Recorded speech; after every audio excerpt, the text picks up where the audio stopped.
لكن باش ذهب النبي الدعوة ديالو؟ ذهب الدعوة إلى التوحيد. قل هذه سبيلي أدعو إلى الله على بصيرة.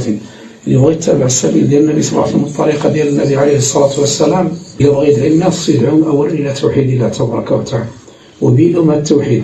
وهذا التوحيد اللي خصو يبين لهم واحد الدعوة تفصيلية ماشي دعوة إجمالية. بعض الناس الآن لما كيجي يدعي التوحيد تيبين التوحيد لكن ما عندوش ذاك البيان على الطريقة ديال أهل السنة والجماعة، تيدعي التوحيد بواحد الإجمال، فتيخرج مثلا الناس في المجلس ولا أنا ما فهمش، ما عرف شنو معنى دعوة التوحيد، ما فهمش شنو هو ذاك التوحيد اللي دعا عليه، ما فهمش شنو هو ذاك الشرك اللي حذروا منه. علاش؟ لأن هذه الدعوة هذه دعوة إجمالية، بينما الدعوة ديال أهل السنة والجماعة دعوة تفصيلية في مسائل التوحيد. جدا التوحيد لابد أن تفصل، خصك تبين للناس وخصك توقف معهم على الصور اللي كاينة في المجتمعات وكاينة عند الناس وكيديروها وهي صور شركية، وتبين البطلان ديالها وتبين ذلك بالأدلة من كتاب الله وسنة النبي صلى الله عليه وسلم. أما غير تقول اعبدوا الله ولا تشركوا به شيئا ومضي بدون تفصيل بدون بيان، راه يقدر كثير من الناس ما غاديش يخالفوك ولو كاع اللي هما واقعين في ذيك المخالفات. لكن النبي صلى الله عليه وسلم علاش نصبوه العداء أهل الشرك؟ والمتأمل في السيرة ديالو، وهنا الله يجزيكم بخير الإنسان ترجع لسيرة النبي صلى الله عليه وسلم، مش عارف هذه النبي صلى الله عليه وسلم، لأن السيرة ديال النبي عليه الصلاة والسلام هي التطبيق العملي للإسلام، كيفاش دعا النبي صلى الله عليه وسلم إلى الله تبارك وتعالى.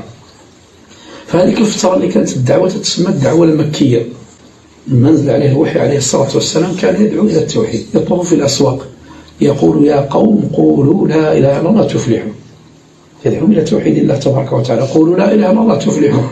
لكن واش يدعاهم غير مجرد القول؟ لا، هذوك الناس راه كيفهموا، كيقولوا هناك ديك السليقة ديالو اللغوية عربي فصيح ما تحتاجش وصلوا القول في كثير من المواطن، وإنما إذا سمع الكلام طفر الصقر عنده المعنى. فشنو هو المعنى؟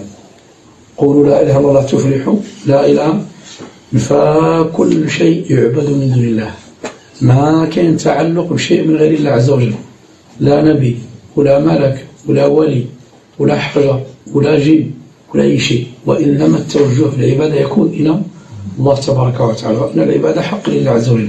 لكن هل الناس هذول لما فهموا ذلك المعنى اللي دعاهم إلى النبي صلى الله عليه وسلم ما بغاوش يقولوا هذه الكلمة، لأنهم تعرفوا المعنى ديالها وتعرفوا ما دلت عليه وفهموا المقصود ديال النبي صلى الله عليه وسلم من دعوة التوحيد، عرفوا المقصود ديال النبي صلى الله عليه وسلم من دعوة التوحيد، فلذلك أبوا أن يقولوا. فهنا النبي صلى الله عليه وسلم بدأ الدعوة ديال التوحيد. هنا لما كنشوفوا مثلا هنا كاينه دعوة للتوحيد، دخلوا بعض الصحابة رضي الله عنهم يدخلوا في الإسلام وكانوا يجتمعون مع النبي صلى الله عليه وسلم. هنا هاد المشركين اللي كانوا كيعيشوا معهم في ذاك المجتمع، مثلا في المجتمع ديال مكة، واش كانوا تيشوفوهم تيجتمعوا للصلاة؟ واش كانوا تيشوفوهم تيخرجوا مثلا لصلاة العيد؟ واش كانوا مثلا تيشوفوهم تيصوموا رمضان؟ واش كانوا مثلا تيشوفوهم تيأديوا مناسك ديال الحج ولا غير ذلك؟ مازال ما نزلش ديك الأحكام، لكن تيدوزوا بحال وحال تيعرفوا بأنه راه مخالف ليه في المعتقد، راه تيخالفوا في المعتقد.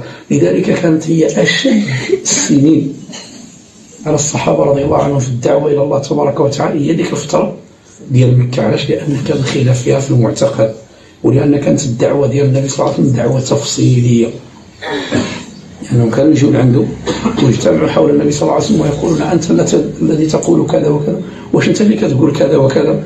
يعني كتسفه الأحلام ديالنا وتتجهل العلماء ديالنا وتتعيب الأصنام ديالنا. فيقول النبي صلى الله عليه وسلم نعم، هذه الدعوة التوحيد دعوة تفصيلية. أما الدعوة ديال الإجمالية والدعوة ديال الغمغمة وما توضح ما تبين، هذه ماشي طريقة ديال أهل السنة والجماعة.